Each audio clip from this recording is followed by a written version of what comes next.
V malé zasněžené vesnici u lesního jezera, kde každou zimu mrzne tak silně, že i okna zpívají, žil chlapec jménem Filipek.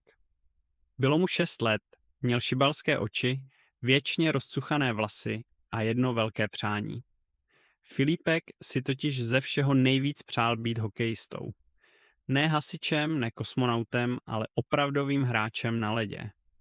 Každý večer si lehal do postýlky, objímal starou pískací hokejku, kterou mu kdysi přinesl Ježíšek, a v duchu si představoval, že zrovna on dává vítězný gól před tisíci fanoušky, kteří zvedají ruce a křičí jeho jméno. Filipku, usínej už, zítra vstáváš do školy, zašeptala maminka a pohladila ho po vlasech. Jen ještě chvíli, mami. Právě hraju prodloužení, odpověděl s úsměvem a zavřel oči. Dny plynuly, sníh přibýval a Filipek trénoval. Ne na zimním stadionu, ale na zamrzlém jezeře za vesnicí. Ráno před školou, odpoledne po škole. S bruslemi, které byly o 2 čísla větší a vypůjčené od staršího bratrance, a s helmou, co víc připomínala stavbařskou přilbu než sportovní vybavení. Ale Filipek, ten si nic z toho nedělal. Když měl na nohou brusle a v ruce hokejku, byl nejšťastnější na světě. Jednoho ledového rána se na břehu jezera zastavil muž v černém kabátu. Měl šedivou čepici, kožené rukavice a přísný, ale zároveň laskavý pohled. Jmenoval se trenér Mrázek. Byl to bývalý obránce národního týmu a dnes vedl mládežnický klub HC Mraziví vlci v nedalekém městě. Přijel náhodou, protože slyšel, že se na jezeře často trénuje malý kluk a co viděl, ho překvapilo. Filipek právě bruslil pospátku, prudce se otočil, vystřelil puk směrem ke starému kbelíku a zasáhl ho přesně doprostřed. Trenér se usmál a zavolal: Ty jsi Filipek, že jo? Chlapec stuhl a trochu se lekl, ale pak přikývl. Máš dobrý cit pro led. Nechtěl bys zkusit tréninky v opravdovém týmu? Filipek nemohl uvěřit vlastním uším. Opravdový tým, kabina, dres s číslem, branky se síťkou.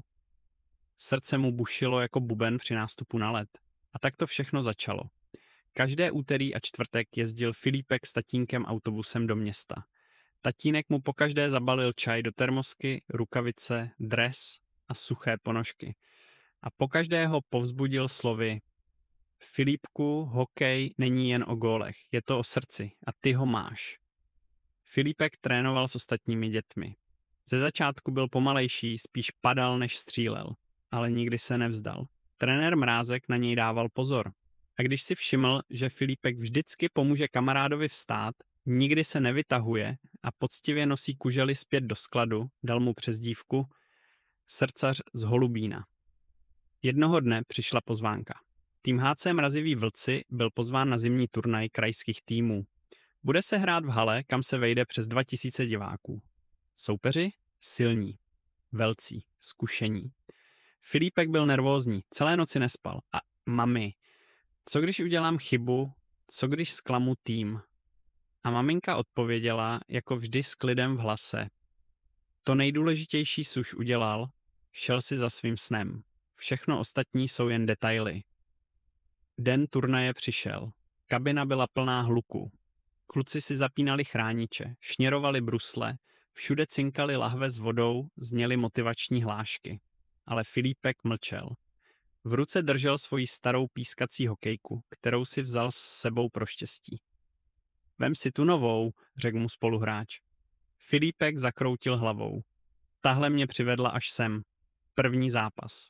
První třetina. A pak gól, ne od Filipka, od soupeře. A další, a další. Na konci druhé třetiny prohrávali 0-3.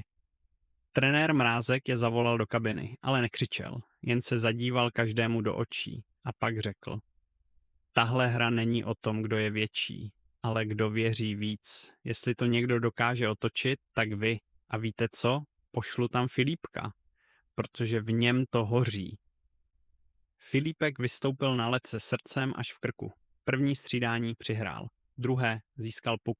Třetí uvolnil se, napřáhl a gól. Diváci vstali, fanoušci křičeli jeho jméno. Tým ožil. Za 5 minut přišla vyrovnávací branka. A 5 vteřin před koncem? Filipek zůstal sám před brankářem. Všichni zadrželi dech. Střílí a gól. Vítězství 4-3. Po zápase mu trenér podal ruku. Srdcaři, ty jsi dneska nezahrál jen za sebe. Ty jsi nám připomněl, proč tenhle sport milujeme. A maminka, která čekala u šaten s termoskou v ruce, ho pevně objala. Víš, co se mi na tobě líbí nejvíc? Co, mami?